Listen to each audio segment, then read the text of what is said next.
exploring page. We are going to do all of the rhythms, but let's start with rhythm 1.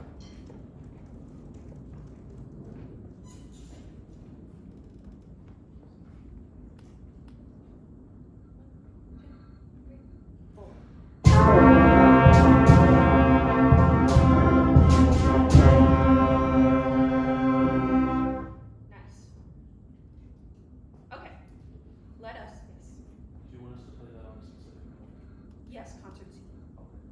Sorry, I wasn't clear about that. Let's do that one more time. Ready? 1, 2, 3, 4.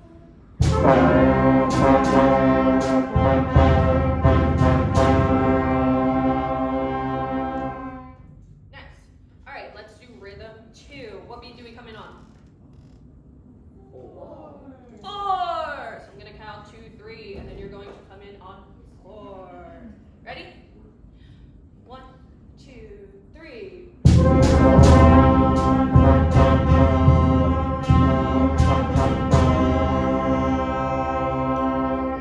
Yes. Now, what beat do we cut off on in that last measure? 3. We're gonna cut off on 3. We're gonna hold that half note all the way to B3. All right, ready? Let's do number 2 again. 1, 2, 3.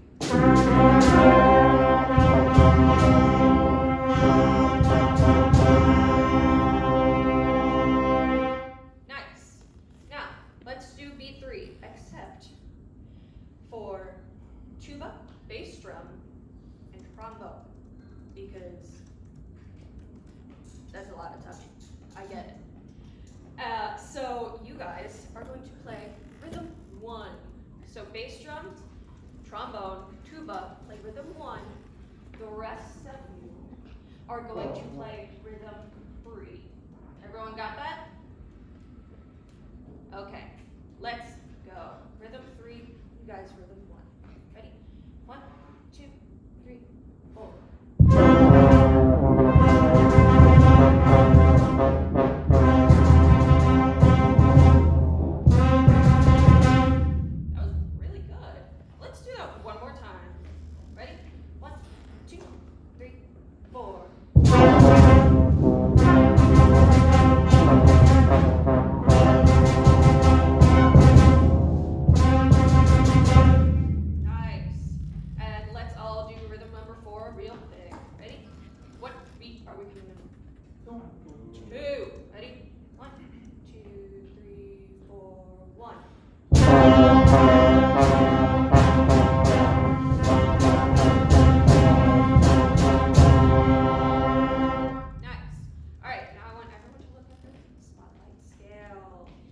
Percussionists, I want you to look at measure 17 of your actual music, and you see snares.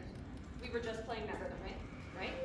And then bass drum, you were also just playing that rhythm on almost rhythm 1, right? So you guys are going to play basically that same measure. You can read the two measures, 17 and 18. Just repeat that for the entirety of the scale, okay? And for the rest of us, whoa.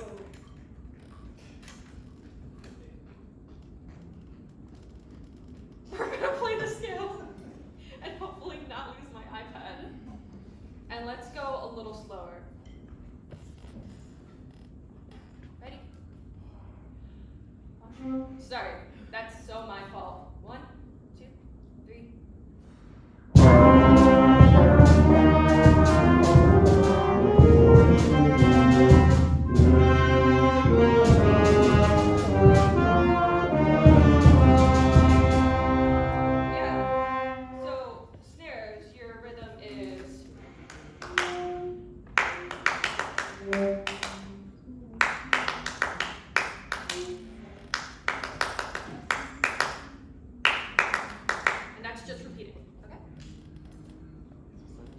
Our spotlight scale one more time. Let's do it a little quicker.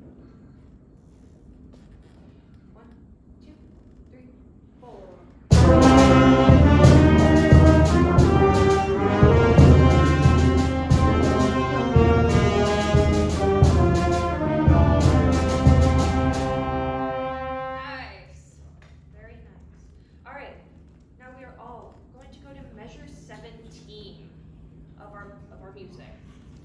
because at the very beginning, it's very slow.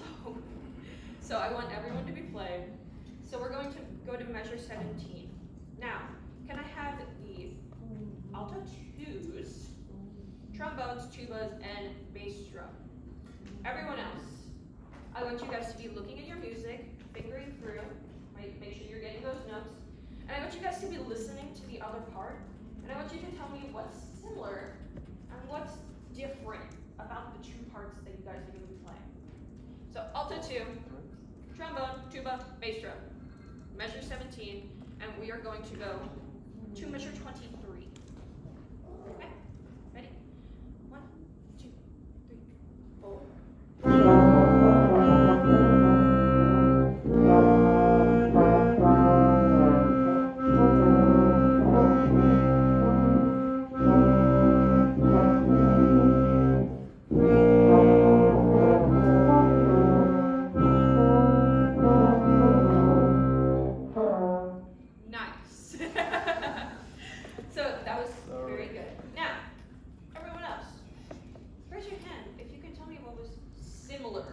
About those two parts.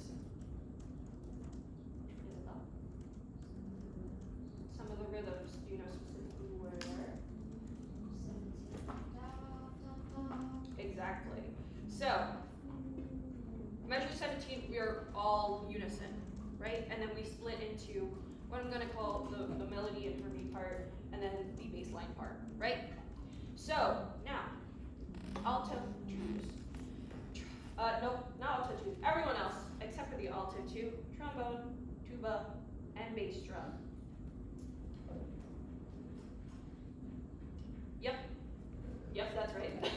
So everyone else, except for them, we are going to start at 17, go to 23. You guys have the melody and harmony lines. And then bass drum, alto 2, trombone, tuba. I want you guys to just clap. 1, 2, 3, 4. Right?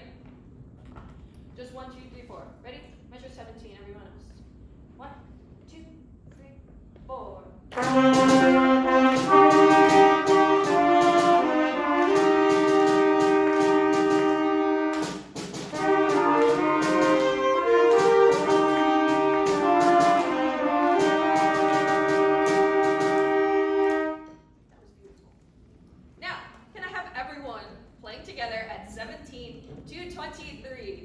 Also, Leilani, that was really good. All right, 17. Ready? Everyone. 1, 2, 3, 4.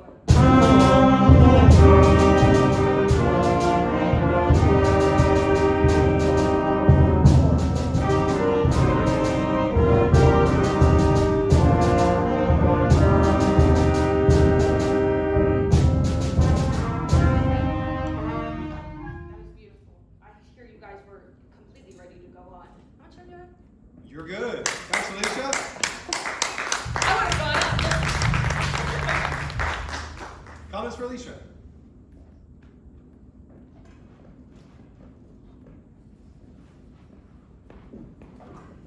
I think you have like a really good, you have really nice charisma with the group.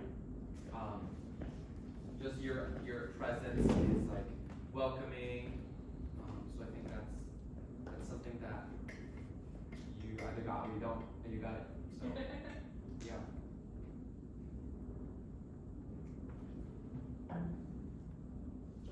Yeah, to build off that, welcoming, but it's also you're very to the point. You know, make sure things are very, you know, this is what we're gonna do. You know, let's do that. You know, so. I just think it was that thing with like clarity again. In the beginning when you told us to play the rhythms, we didn't know. We did play concert C together, but we didn't know if we would continue on the concert C. But I think that also is just like with nervousness and being the first time you're teaching. You tend to be a little fast. Yeah, I think. I noticed. Yeah, go back and look, and I think you'll be surprised even when you said, let's take it a little slower. I didn't. No, and that, I that's felt okay. Yeah. I mean, it's probably nervous first time you've done it, right? And that's very, very typical, right? And we all tend to be a little faster than we think. Just be be mindful of it, and it will get better. Yeah. The order you present everything was great. I would just, get the metronome out and see what 88 really is. Yeah. Yeah. I think you'll be surprised. Ethan. I think your pacing was really good, but you could have done like a little bit more modeling or like kind of getting straight to what you wanted in less words almost. Yeah. That's actually partially what I was going to say, and also I wanted to kind of apologize for what I did at the beginning. I knew you wanted concert C, but I was like, she didn't say concert C, so like, just to give you that little nudge of like, hey, let's be slightly more specific on exactly what you want. Kind of like what I was saying to you about like, almost provide more information than you would think. Yeah. Do a little experiment with you, Alicia. Yeah. We've seen different examples of this today, which is a great start. What people do on the beat just before everybody plays, right? And what I like, we talked about this. I talked about this with Ben a minute ago about taking a breath on purpose and actually asking people to take a breath with him. Can we do that right now with you, Alicia? Let's start on beat 4. So have them play like the first measure of the Spotlight scale. Okay. Okay, and you conduct them in just like you did, but breathe on beat 4 with them.